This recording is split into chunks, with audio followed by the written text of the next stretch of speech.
Got it. Thanks, Mom. Hey, Herman. How are you feeling? Herman, what happened? It's to keep me from licking my stitches. Herman, you don't have any stitches. You had a cavity. There was a vet next door, and I saw a golden retriever with one. I asked him for it, and he said yes. Herman, you don't need that. Take it off. You just need to relax. What do you want to do? Eat. Mom just said you're not supposed to eat anything for a couple of hours. Ugh, I'll starve. Herman, why don't you just lie down until you feel better? Until I can eat again. I have everything you need right here. Water, your video game controller, Leonard if you want a nap. Do you need anything else? I'll take that as a no. Anyway, I thought it might be nice if I read you a story. Ooh, a story? Whoa, Oscar, what is that? I'm so excited. It's my favorite book. The story of the hare and the tortoise. Is it the tortoise and The hare and the tortoise. Once upon a time, there was a drove of hares who spent their days playing games and running races in a meadow of beautiful flowers. They were so friendly and so adorable that all the other animals in the meadow just loved to watch the hares scamper and hop in the fields. Then, one day, just as the hares had finished a big race, an unfamiliar voice shouted from somewhere in the crowd. "That was okay, I guess, for a bunch of rabbits." What was that? Where did that voice come from? Who is this? The hares all wondered. On the side of the path nearby stood a tortoise with a great big shell and a crooked smirk on its face. "You bunnies all think you're so great, but you only think you're fast because you never race anything but rabbits. I bet if you ever tried to race something else, you'd be slower than a snail in the mud." The hares all stared in silence until one brave bunny spoke up. "That wasn't very nice. If you wanted to play with us, you should have just asked." Embarrassed by the scolding, the tortoise walked right up to the hare's face and said, "Who do you think you are, talking to me like that?" "The fastest hare for 5 meadows, that's who," another hare piped in. "Who cares?" the tortoise squeaked, suddenly very nervous. "If you think you're so fast, I challenge you to a race. Tomorrow, at noon, by the bend in the old creek. As if you could ever beat someone as tough as me." And then the tortoise bopped the hare on the head and pushed the hare over with its shell. "Hey," the hare said, "you did that on purpose." "So what?" the tortoise chuffed. "You gonna run to mommy now?" All the others froze in shock. But the brave hare stood up, locked eyes, and glared back. "Nothing to say, huh? That's what I thought. Better keep practicing so you don't embarrass yourself tomorrow. So long, little bunny foo-foo." The others said to ignore the tortoise, but the brave hare couldn't let it go. The hares were beloved by everyone and had done nothing wrong. They didn't deserve to be treated this way. For the honor of hares everywhere, that bully had to be taught a lesson. I thought the hare was the one who challenged the tortoise to a race. nope. That's just what the tortoises want you to think. They made a book deal with Aesop, and now it's all poor tortoise this and poor tortoise that. But this is the original version. The true version. Everybody knows that. Uh-huh. The next day, the entire meadow showed up to watch the race. And not just the hares, but other animals too. For the brave hare had made a plan. It would not just be a race between a hare and a tortoise, but also a deer, a duck, and a cat. What's all this? The tortoise yelped, steam practically rising from its cheeks.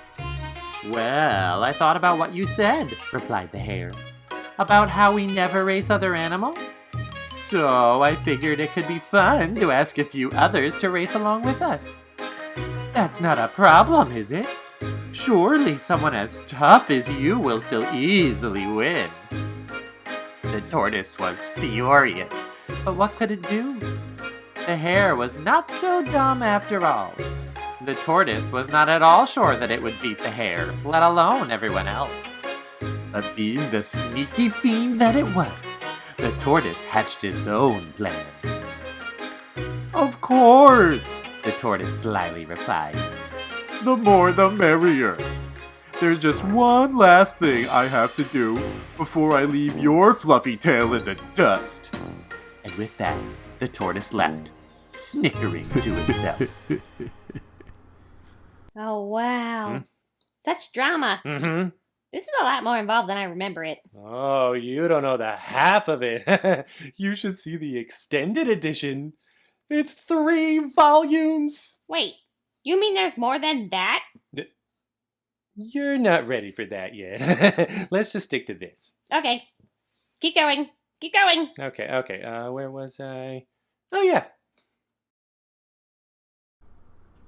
It was finally time to start the race.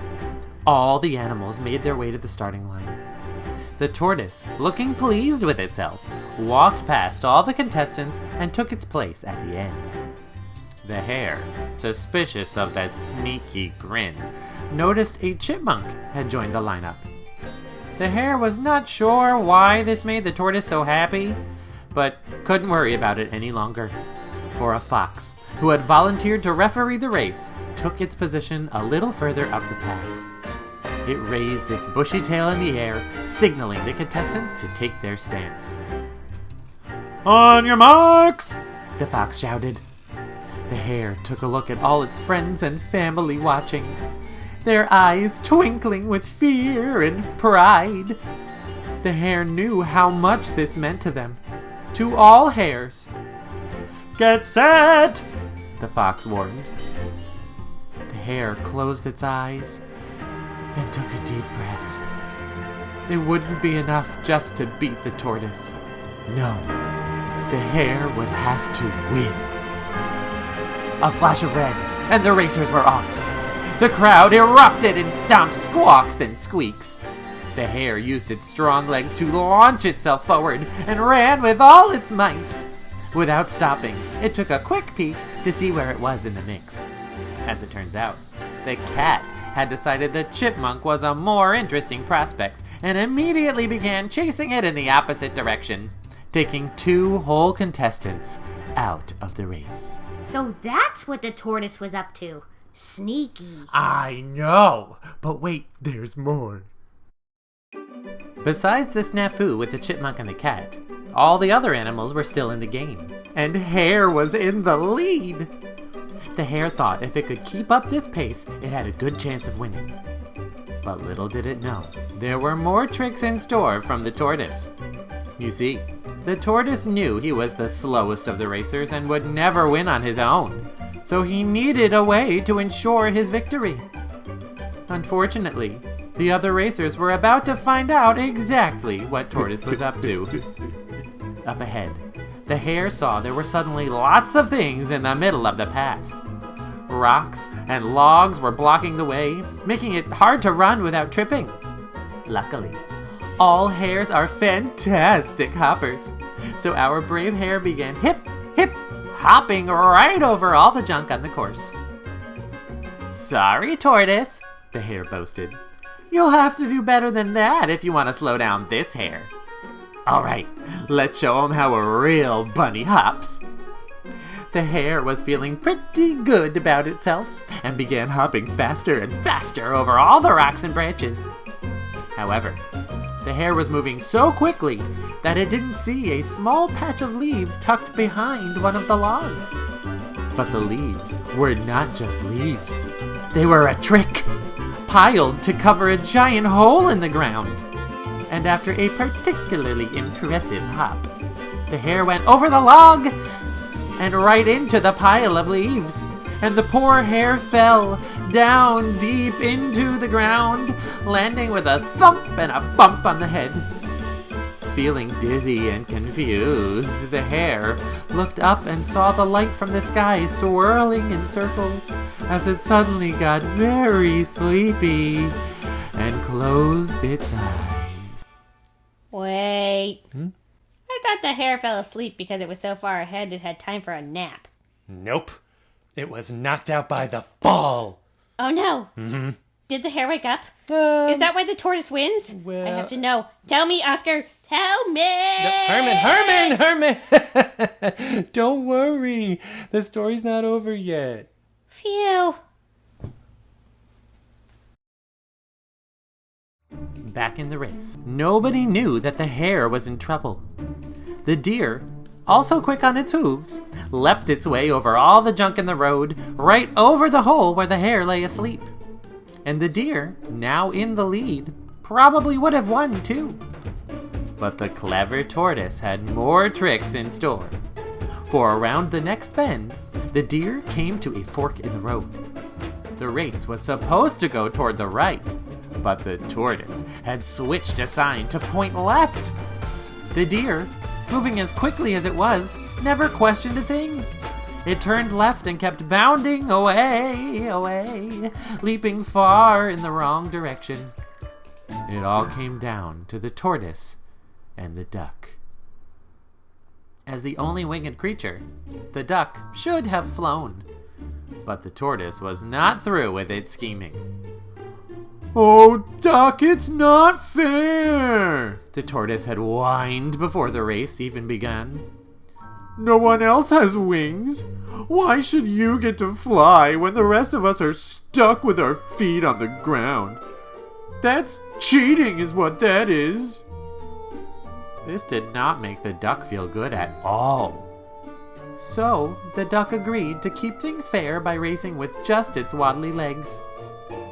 Now this was not easy for a duck. Ducks are much faster in water or air than waddling over dry land. At this rate, it was not much faster than the tortoise. Not long into the race, the duck tired from all that waddling and decided to take a quick drink from a pond near the road. But ducks are unable to resist the good fun of a nice shiny pond. And when it saw some other friendly ducks swim by, decided it would much rather play in the water than finish the race. Without cat or chipmunk, hare, deer, or duck, the only one left now was the tortoise. Oh no! Oh no is right. Sure of its schemes, the tortoise slowly crawled its way down the path. And when it finally came to the hole in the ground where the sleeping hare lay, the tortoise couldn't help but poke fun at the poor defenseless creature. The hare felt something land on its arm, and then something else fall on its face. It awoke to see the tortoise from above, kicking pebbles down into the hole. Not so fast now, are ya, Foo-Foo? Did the widow bunny get bopped on the head again? Said the tortoise. At least I don't have to cheat to win, shouted the hare. Win? You're not gonna win anything now. And with you stuck down there, I can take my time and enjoy a nice walk all the way to the finish line. So long, Bun Bun. Have fun climbing out of that hole. And the tortoise walked away, laughing.